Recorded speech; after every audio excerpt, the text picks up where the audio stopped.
Hi, Christine Collins here, Director of Wolfeboro Parks and Recreation, and just wanted to chat with you guys about what is happening over here in our world.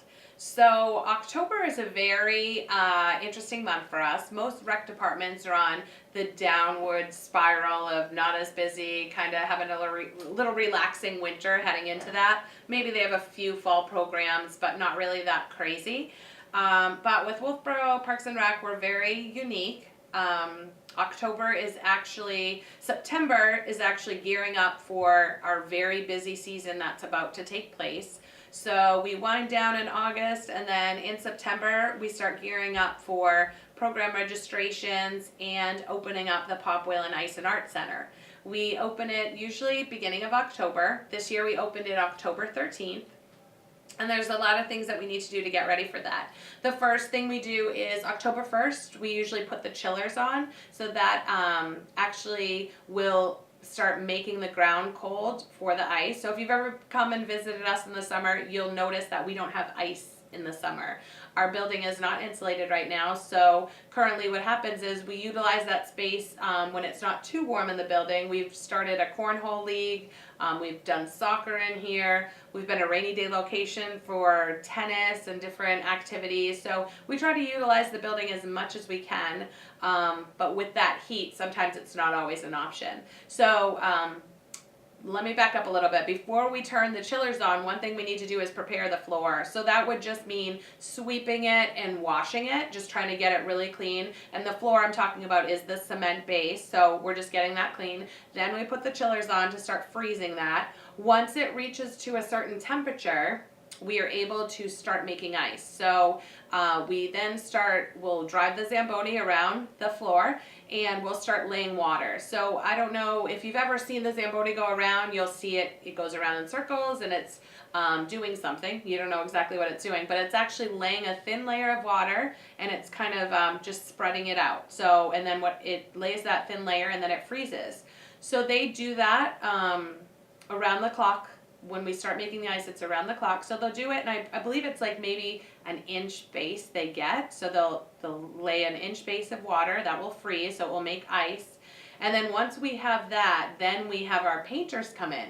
So that ice looks pretty cool, and you might think, oh, that it's white because it's water that's frozen. But actually the painters come in and they paint it white. So the first thing is they paint all the ice white, and then they will put all the markings on the ground. So that's where you'll see the Center Ice logo. We actually do curling at the rink, so they'll do the curling lines, and this year we actually added another lane for them because it's a very popular program. And then they'll do all the other markings that come with the hockey rink. And then once they lay that down, they'll paint that, then we start making ice again. So if you have skated here since October 13th, you will notice that the ice is good, but it's still pretty low because we're still working up to that thickness that we want. So they keep making ice until we get to the thickness that we want. And we need it to be a certain thickness because we want, once you have all the hockey teams on there, you really don't want them to chunk out the ice because it could get into the paint. And then you'll see that we'll have divots in the paint. So we really are still trying to get it, and I'm not sure exactly what size it is. I think it's maybe a few inches, maybe 3 inches, but that's what we're doing. So I think if you ever have time to stop by and see the process, it is pretty cool. We are going to show you on the video, but it is interesting. You know, I think in life you kind of don't realize that things don't just happen. People have to spend time, and kudos to my crew who, like, once that chiller goes on, it literally is around the clock because we have to, first of all, make sure the chiller is staying at the right temperature and then start making that ice. And if anything, like, say, you know, sometimes we have power outages in Wolfeboro, if that happens, we have to make sure everything is still running accordingly. So once we have that ice base going, then we're open for the season and we're just maintaining. Usually, if you're here, Tuesdays and Thursdays, we do ice maintenance, which Kathy Rankin and her crew, what they'll do is they'll really scrape the ice to try to get any divots out of it and then just relay water. So it is a fascinating process, and the staff we have really take pride in having great ice. And I think most people who come and visit will agree that we have really good ice, and they work really hard to maintain it. So I hope you enjoy watching the video. And then in March, we actually have to take the ice out. So you think, okay, what happens in March? You probably just, shut the chillers off. But if we did that, we would flood our whole facility. So what they do is they'll lower the chillers, which actually, in hindsight, they'll actually raise it. So it will raise the temperature a little bit. Not too much because we don't want it all to melt. So they'll raise the temperature a little bit, which will then heat up the ice. So, and then they will take a machine that will come in and they'll just take out chunks of ice. So they'll break it up a little bit and you'll see big chunks of ice that they bring outside the building.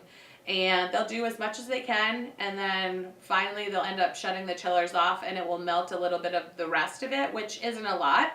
And then we have to do the same process, which cleaning the floors, making sure it's all set, and then we have it available for people to use. So it is quite interesting, and it's if you ever see the Parks and Rec staff around, just thank them for their work, because they really work hard and take pride in what they do, and we hope that you are appreciating it and using it, because there's nothing worse than having this amazing ice and no one's on it. So we are in the no trespassing zone, so if you usually are here skating, this is not where you can go, but I'm going to show you what we have going on back here. So right here is where the Zamboni comes in and out. As you can see, that's where the ice is over there. So we sometimes have ice on the ramp, so we usually have to try to get that off and try to keep it cool. It's hard because the temperatures are so cold in here.